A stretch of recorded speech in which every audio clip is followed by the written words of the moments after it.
यति बेला तिलोत्तमा नगरपालिकाको क्षेत्रमा छु। हेर्नुहोस् यहाँ चाहिँ एकदमै विकास भएको ठाउँ हो तिलोत्तमा नगरपालिका। रूपन्देहीको तिलोत्तमा नगरपालिका हेर्नुहुन्छ भने यस्तो छ।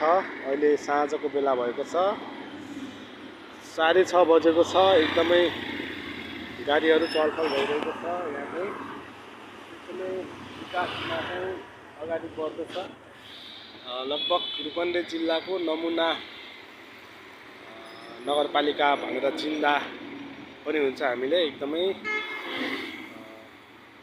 राम्रो विकास भएको, यहाँको मेयरले राम्रो काम गर्नुभएको छ, धेरै राम्रो छ।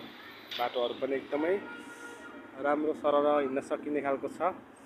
साथीहरू भिडियो मन पर्यो भने लाइक कमेन्ट गर्नु होला है, अनि च्यानललाई सब्स्क्राइब पनि गर्नु होला।